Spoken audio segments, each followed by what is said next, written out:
ด้วยที่มันราคาลงราคามันก็นักเนาะพี่น้องเป็นในเมืองเลยเนาะเออเอากินพี่น้องเลยอุ้มลูกผ่าทางน้องพรพี่น้องเลยพอดีน้องเพิ่นกำลังกินข้าวเปียกพี่น้องเนาะส่วนทางน้องปิ่นเนาะพี่น้องเลยเมื่อคืนนี้ไอ้ไปถามมาว่าเมื่อมันเสาร์กับมันศุกร์พี่น้องเลยพอเสาร์กับศุกร์เนี่ยเป็นอะไรคือได้เปลี่ยนใจกระทันหันใช่เนาะ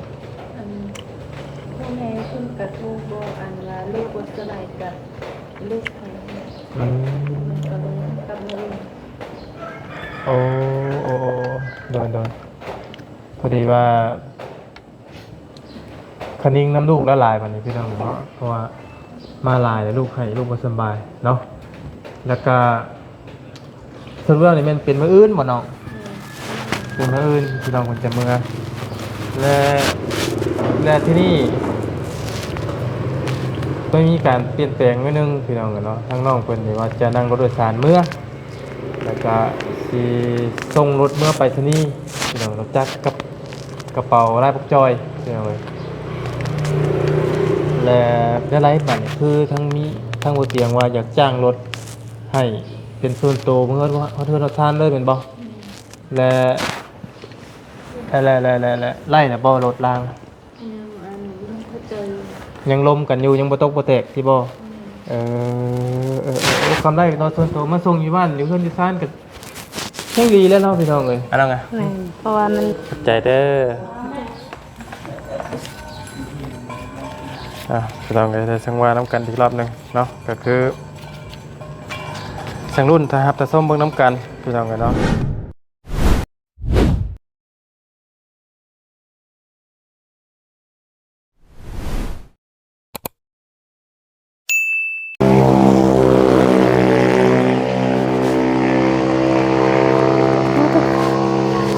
คือสิ่งแต่เอากราบสบายดีและสวัสดีเด้อพ่อแม่พี่น้องเนาะเบิร์ดผู้สู่คนพี่น้องเลยยินดีต้อนรับเข้าสู่ช่องของบ่ยาวอีกคือเก่าเด้อพี่น้องเด้อเนาะเอาพี่น้องมาเจอกับช่องของบ่ยาวในตอนนี้พี่น้องเลยพอดีทั้งบ่ยาวเองก็มาอยู่บ้านเทือนซานห้านอาหารแห่งหนึ่งพี่น้องเนาะพอดีมื้อเช้านี่พี่น้องเลยทั้งบ่ยาวได้รับขอความจากน้องปิ่นพี่น้องเลยว่าอ้ายเอ้ยบื้ออื่นน้องสิกลับเมื่อบื้ออื่นเด้อว่าซั่นเนาะพี่น้องเลยก็เลยมาหลักทางเพิ่นอยู่นี่แล้วก็คือว่าตอนนี้ทั้งน้องปิ่นนี่ทั้งบนเตียงเนาะมีทั้งผู้ใหญ่ใจดีว่าจะมอบไม้ให้เมารถเมื่อพี่น้องเนาะแต่ว่าตอนนี้นั่น หารถหาร่างไล่ละบอพี่น้องเขาก็ยังโมหูเนาะแล้วก็แต่ส่วนเงินที่บ่ยาวจะส่งรถขาล่างน้องเพื่อนนี่บ่ยาวว่าจะมอบให้มื้ออื่นพี่น้องเลยแล้วก็ส่งให้น้องเพื่อนรถขาล่างมาเลยเนาะเอาก็มีแต่ส่วนน้องพรพี่น้องเลยเนาะผู้ดีทางอันญาติพี่น้องเพื่อนที่มาเมื่อวานนี่แม่นเดินทางกลับเมื่อแล้วพี่น้องเลยเมื่อกี้นี่ก็โอ้ตะกะบะให้ห้องท้องแตกอยู่พี่น้องเลยเนาะก็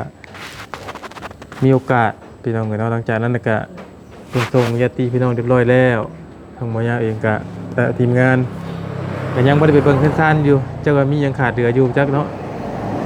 แล้วก็พอดีพี่น้องเลยน้องๆเพิ่นขี่รถจักรมาเนาะคนละคันแล้วก็ไปถามทั้งสปินก่อนเนาะวันสิเมื่อวานเบอร์อื่นแท้บ่หรือวันเท่าไรพี่น้องเลยแล้วก็หลังจากเป็นญาติพี่น้องต้อยทางหมอยาเองก็แม่นจะพาน้องเพิ่นมากินเฟอแล้วก็สิเลี้ยงเฟอเลี้ยงอย่างน้องเพิ่นนั่นแหละพี่น้องเอ้ยเนาะ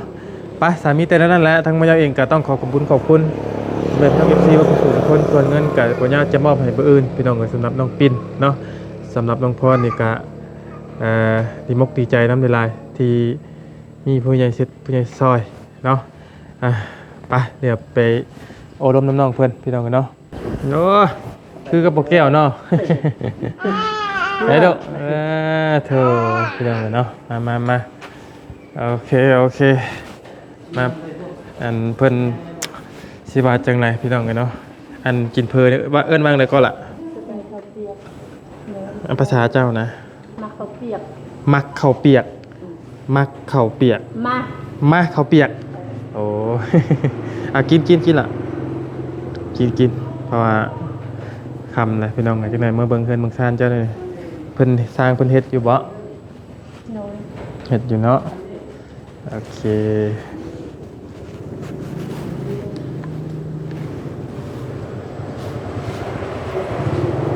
อยากมืดๆพี่น้อง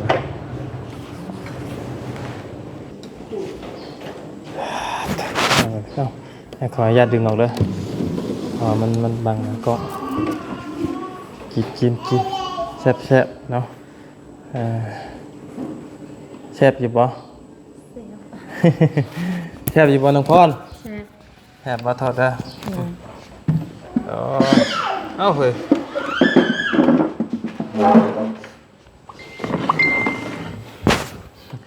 ดึกออกเลยพี่น้องเลยไปเหี่ยวแก้วไหม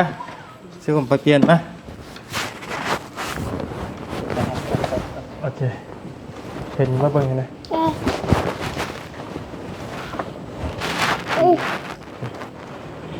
ไม่กินนี่บ่ได้ยินบ่เข้าใจลืมเลย มาข้าวเปียก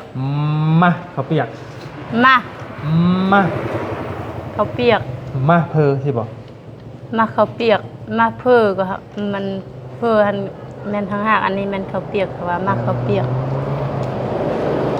อันน้องเคยมากินเรื่อยอยู่บ่ฮัน บ่ บ่เคย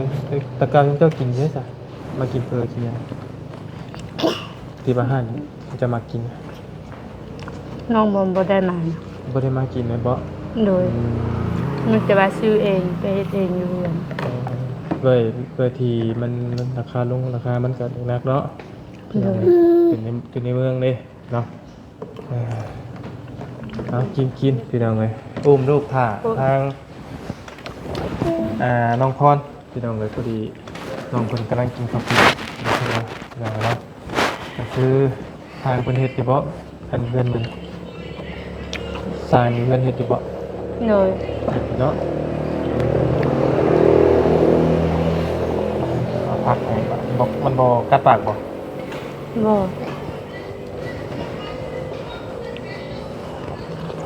ข้าวเปียกมาข้าวเปียกพี่น้องเนาะกินน้ำกันแซ่บๆทั้งสมัยน่ะกินเรียบร้อยแล้วกินข้าวกับลาบซีนพี่น้องได้ย่างไปเบิ่งเฮือนเจ้าของอยู่บ่ฮอดใส่แล้ว ไปแต่ตอนเช้า นั่นแหละ ตอนสวยยังบ่ได้ไป เพิ่นมาแล้วบ่ เพิ่นกำลังก่อเด้อ เออเริ่มก่อแล้ว พี่น้องกันเนาะดีละส่วนทางน้องปินเนาะพี่น้องเลยเมื่อคืนนี้ไอ้ไปถามไปว่าเมื่อมันเสาร์กับมันศุกร์พี่น้องเลยพอเสาร์กับศุกร์เนี่ยเป็นอะไรเขาเลยเปลี่ยนใจกระทันหันพี่น้อง พ่อแม่คุณกระทูบ่อันว่าลูกบ่สบายกับลูกไผ อืม ก็เลยกลับมาเรียน โอ้โดนพอดีว่าคณิงน้ำลูกละลายวันนี้พี่น้องเนาะเพราะว่ามาลายแล้วลูกให้ลูกบ่สบายเนาะแล้วก็ส่วนเรื่องนี้มันเป็นมื้ออื่นบ่น้องเป็นมื้ออื่นพี่น้องมันจะเมื่อและที่นี่ก็มีการเปลี่ยนแปลงนิดนึงพี่น้องกันเนาะทั้งน้องเพิ่นนี่ว่าจะนั่งรถโดยสารเมื่อแล้วก็สิส่งรถเมื่อไปที่นี่พี่น้องรถจักรกับกระเป๋าลายปักจอยพี่น้องเอ้ยและได้ไรบัดนี้คือทั้งบ่เตียงว่าอยากจ้างรถให้เป็นส่วนตัวเมื่อว่าเขาเทินเราทานเลยเป็นบ่และไล่น่ะบ่รถราง ยังอันยังเข้าใจ ยังลมกันอยู่ยังบ่ตกบ่แตกที่บ่คำได้ตอนส่วนตัวมาส่งอยู่บ้านอยู่เพิ่นที่ซ่านก็แค่ดีแล้วเนาะพี่น้องเอ้ย แม่นเพราะว่ามันบ่มีหลายโต๊ะเด้มี มั แต่ นหนึ่งมาบ่มีหลายต่อสองมาฮอดไว้ แม่น สามมาเฮานั่งก็สบายอีกพี่น้องเอ้ยเนาะน้องให้ไปหารถให้ ในบ้านในบ้าน อาหารที่ มันทับ ทาง ไป บล็อก จ่าย บ่ บ่โดย อยากไปเลยพอได้ไปบ่อยากอยู่เลยตัวน้อยๆเลยฮักเจ๊ก็ได้ ช่แล้วก็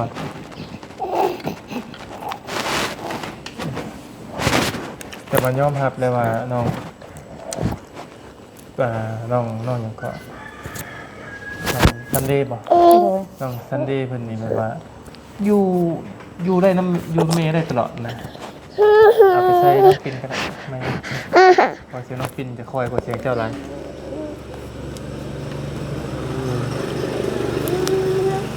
นี่ให้น้อง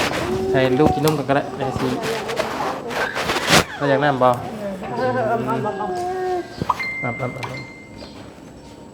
โอ้แล้วอยากน้ำกินใส่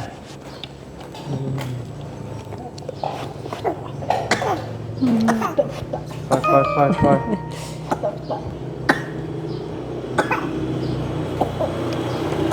ปล่อยได้เลยกิน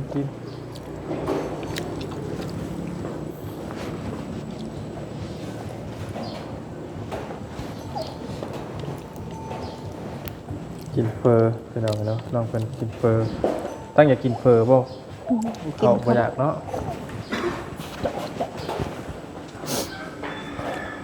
ถามน้องฟินก่อน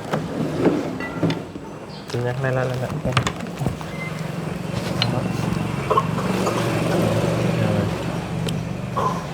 ทางน้องปินเป็นขี่เดินทางมือว่าอื่นพี่น้องเนาะระยะทางนี่กระเป๋าไกลพอสมควรนะน้องเนาะ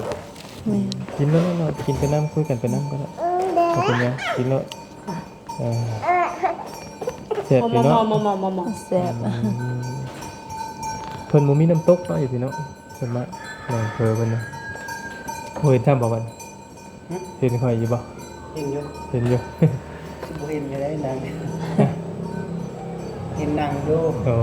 บ่จะเราในกล้องนะมุมกล้อง โอ้ยเห็นอะไรว่า โอ้อาหาร นั่ เนาะ งอยู่มาแล้วนี่มาบอก อิ่มแล้ว นี่ แล้วมันจะกินนมจักเนาะมีแต่ว่าเนาะเมื่อเฮินมาทำมาเล่นหารถหาล่างบ่ได้นี่ก็แม่นน้องเพิ่นสิไปนั่งรถสารเมื่อพี่น้องเป็นเบอร์อื่นถ้าได้นั่งรถโดยสารเมื่อกะนวัดระวังเรื่องเงินเรื่องคำนั่นแหละเด้อแล้วก็อันนี้คือสมมุติว่าเจ้าบ่มีสมมุติว่าเจ้าบ่ได้นั่งรถส่วนตัวเมื่อนะดึงเงินดึงคำก็ระมัดระวังนั่นแหละแล้วก็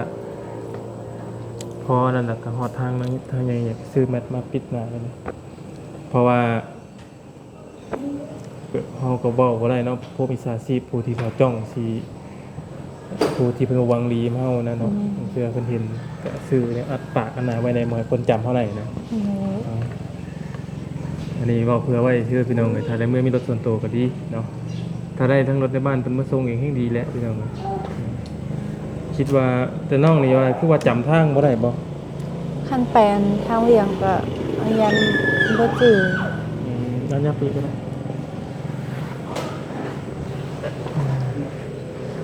แต่สิคุยกับน้องพรก่อนก็ได้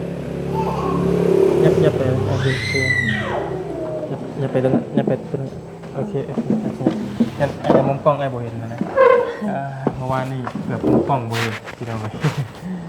เอามีใจในนั้นแหละพี่น้องเลยเนาะคลิปนี้ก็แจ้งพี่แจ้งน้องทางน้องปินกับเมื่อบ้านแบบกระทันหันพี่น้องเลยแบบแต่ว่าน้องเพิ่นกับบอกช่วงหน้ามื้อนึงเพราะว่าอันนี้ก็เป็นที่บายาบอกอยู่แล้วว่าถ้าน้องเพิ่นสิมื้อนี่สิกลับมื้อสิให้บอกก่อนมื้อนึงพี่น้องเลยเนาะก็คือเดี๋ยวสังวากันเนาะ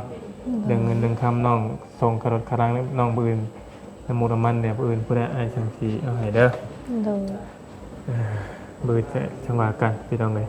ส่งค่าอันรถคนนั่งสังวากันบืนพี่น้องเลยกับบืนนี่เตรียมตัวตื่นแต่เช้านะเฮาบืนพี่น้องเลย เพื่อส่งน้องปินและบอกแก้วกับสิเมื่อนะบืนนี่บอกแก้วกับสิเมื่อแต่ว่าน้องนี่สิแม่นออกเมื่อทั้งไร อันตอนเขาเจ้าว่าเนี่ยอันเขาจิเหมือนทางเสียงขวาง สิพากันออกมาเชียงควาง แม่ โอ้ก็ได้คือกันเนาะทางบ่แก้วเพิ่นก็บ่ได้ซีเรียสอะไรเมื่อทางไหนก็ได้ต้องเชียงควางก็แม่นเขาเวียงหรอบ่ หนูก็บ่ฮู้หนูบ่เคยไปจักเทื่อ นั่นแหละ น้องมาทางไหนซั่น ก็อันมาทางเวียงแต่เฮานั่งอันรถตู้ ก็สิมาทางเดียวกันนั่นติเนาะ แต่อันทางเสียงขวางนี่ก็เขาก็ฮู้ติทางเขาถึงสิพาเมืองเขาก็ลงเขา คือว่าบ่จักทางเมื่อบ้านบ่ อันทางเสียงขวางเฮาอันเขาว่าอันมอมอ น้องนะคือว่าบ่จักทางเมื่อบ้านบ่คือว่าจื้อทางเมื่อบ้านบ่แม่นบ่ อันใกล้อันตู้เมืองเฮาก็จื้อแต่อันยังอยู่ในตู้เมืองเฮาก็บ่จื้อ อืมช่วงตัวเมืองนี่ช่วงไหนช่วงเวียงจันทน์นี่บ่ แม่น เออคือ แต่อันเขาเจ้าจะบ่ไปส่งอันทางเวียงเขาเจ้าจะมาทางเสียงขวางเขาจะไปรับลูกเขาเจ้าเด้ อันในบ้านนั่นบ่ แม่น อ๋อว่ายังไงคือในบ้านเนี่ยเพิ่นก็สิถือโอกาสไปรับลูกเพิ่นเลย แม่น เพิ่นสิไปรับลูกเพิ่นมาเลย โดย แต่ว่าตอนนี้เนี่ยสรุปได้แล้วบ่ว่าเพิ่นสิได้ไปหรือบ่ได้ไป เขาเจะว่ากะสิไปแต่อันยังบ่ได้ลมรา ยัง คา บ่ได้ชัดยังบ่ชัดเจน แม่ ครับยังน้องก็ยังบ่กล้ารับปากเนาะ โดย ยังบ่ชัดเจนว่าจะได้เพิ่นมาส่งหรือบ่เนาะแต่เพิ่นว่าจะเมื่อแต่ยังบ่ชัดเจนยังถามอีกทีเนาะ โดย อืมไปถึงล้มกันถามกันไหมพี่น้องเนาะก็คือช่างว่ากันนั่นแหละพี่น้องไงช่างสาวปินเป็นเมื่อเนาะไหนดิก็ช่างว่ากันพี่น้องไงเข้ามาเป็นเมื่อทั้งเสียงควงผ่านเบี้ยงอยู่บ่เนาะบ่ยาวกับบ่จักสั่นเลยพี่น้องกับเส้นทางเนาะโดยปกติน้องมาจากเทื่อแล้วสินับได้บ่ว่ามาบ้านผัวนี่จักเทื่อแล้ว ก็2-3เทื่อนี่แหละแต่อันเฮาขี่รถจักรไปอันทางหน้าตู้ห้วยหมอนี่ ถ้าให้แบบเมื่อเองนี่จักว่าดิเป็นทางจักว่าเมื่อวันเดียวฮู้บ่ ฮู้ ฮู้อยู่ โดย เมื่อเส้นไหน แต่อัน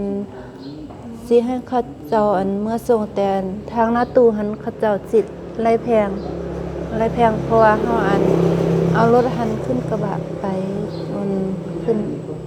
ข้ามน้ำมันจะ เอารถขี่เรือ แม่ เอารถขี่บักขี่เปล่า แม่มันที่แบบ มันต้องได้ขามหน้าหรือว่าวันเดียวเลยเออ ถ้าเป็นอันรถใหญ่แบบนี้มันจะแพง คันหนึ่งเท่าไหรเพิ่นเอา ประมาณ4-5 ล้านนะ ว้าว แพ เอารง ถขามนะ แม่ ว้า อัน ว แต่รถจักรบ่แพงรถจักรอันคันหนึง1แสน เพราะรถใหญ่กับบ่ฮอดติหาประมาณเรียกว่า5เซนไปจักเนาะ น้องก็ น้อง บ่ ฟัง ฮู้ ผิด ได้ยินนะ ได้ยินแต่เขาเว้าบ่ แม่นได้ยินอันเขาเจ้าอยู่หันเว้า ว้าเอารถขามบักก็ชื่อก็พูดล้อ4-5 ล้านบ่แม่นละ4-5 แสนยังหรือว่า5 ล้านหนึงยังบ่ยังว่าแพงอยู่นะ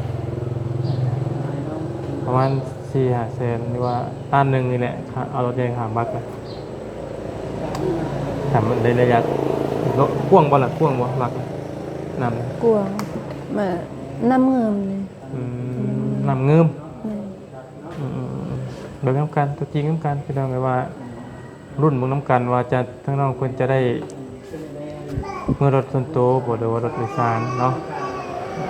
คือเบอร์นี่แม่นทางง่ายนี่ก็แม่นสิได้ตื่นตัว6 โมง 7 โมงพุ่นได้เนาะ7 โมงยังบ่ทันอีกเพื่ออาบน้ำเลยเนาะคือแต่6 โมงรู้จักพี่น้องไอ้เบอร์นี่ ก็สังวาน้ำกันอีกทีหนึงพี่น้องเลยว่าน้องเพิ่นจะเมื่อแบบใดเนาะแต่ว่าแน่ๆนี่บืนตรงนี้เมื่อ โดย จากชีเมนเมื่อแบบใดแต่ไม่แต่บืนนี่คือไม่ต้องเมื่อแล้วน้องบืนเนาะ แม่น บ่อยู่แล้ว ไว้ เพราะว่าน้องเพิ่นก็ตัดสินใจแล้วว่าสิได้เมื่อแล้วพี่น้องเนื่องจากว่าน้องเพิ่นก็เฮ็ดตามประเพณีฮีดคองแบบทุกอย่างเบิดนั่นแหละพี่น้องเลยก็ตัดสินใจเมื่อเนาะก็ดีแล้วน้อง เพราะว่าลูกเต้าเพิ่นก็อยู่พุ่นนะพี่น้องก็บ่ติแต่เนาะจังว่าก็มีแต่เอามีบุญวาสนาต่อกันก็จังพอจะเจอกันไหมเนาะ ก็เป็นเวลาช่วงสั้นๆปานใดบ่ยาวปานใดพี่น้องเนาะพอดีแบบว่าคิดทอดกันนั่นแหละอย่ามัน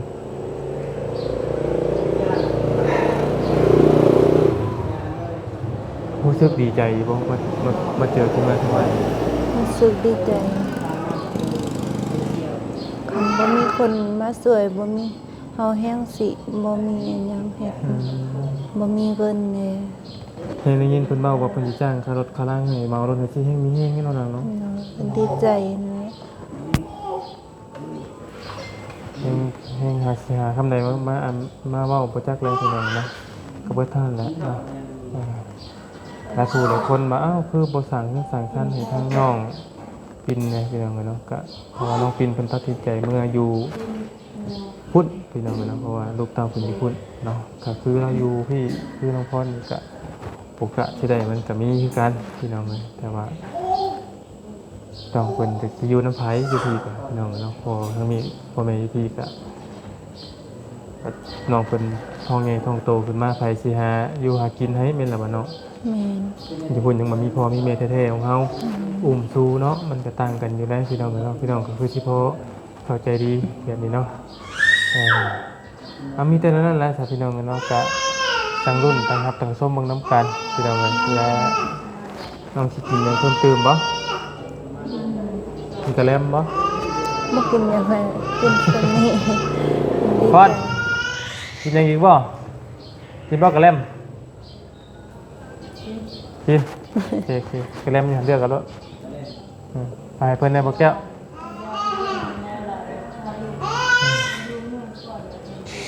อันน่ะนี่ละได้เงินเลย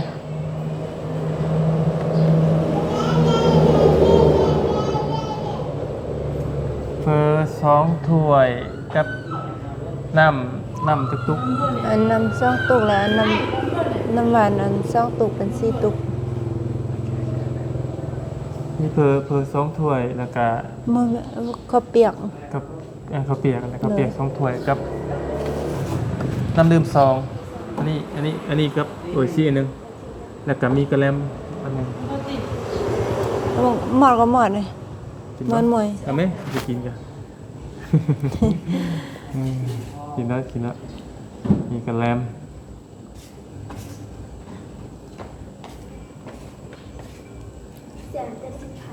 170,000เป็นยังนะครับแจ้งให้ครับ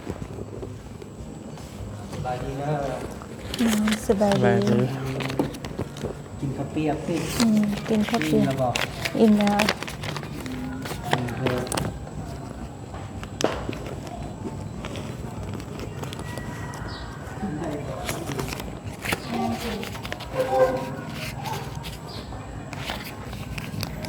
ก่อนสิเมื่อบอกเลขไอ้หน่อยเด้อ อิ่มแล้ว เลขยังชอบกับประเด็นเลยฮะ มันเป็นใบควายหู้ก็คือซื้อกี่เด็กซื้อเองแล้วเหรอเนาะอันนั้นไงขอบใจเด้อจะต้องไปสังวาน้ำกันอีกรอบหนึ่งเนาะก็คือสังรุ่นทหารตะส้มเบิ้งน้ำกันพี่น้องกันเนาะทางน้องปินแมนสีออกเมื่อก่อนพี่น้องกันเนาะก็สังวากันอีกรอบหนึ่งไปทำมิเตสำหรับคลิปนี้ไอ้ก็จะได้ขอจบคลิปปิดคลิปก่อนเนาะขอบคุณในไลน์พี่น้องเลยก็อยากเช็ดจากซอยน้องเพิ่นมานี่ยังทันอยู่เลยพี่น้องเด้อกระโดดขาลางเนาะติดต่อสอบถามมาได้สำหรับน้องปินต้องขอบคุณพ่อแม่พี่น้อง FC เพื่อนทุกคนเนาะผมขอบใจทั้งไอ้ฮัทหลายๆฮัทเด้อกะทางเบิ่งเดี๋ยวน้องสิจัดการให้เนาะมานี่กะแจ้ง FC อีกรอบนึงพี่น้องเลยน้องปินเปลี่ยนใจกระทันหันเนาะเอาขอบคุณอยู่ดีมีเฮงนำรวยสุขมันทุกคนบ๊ายบาย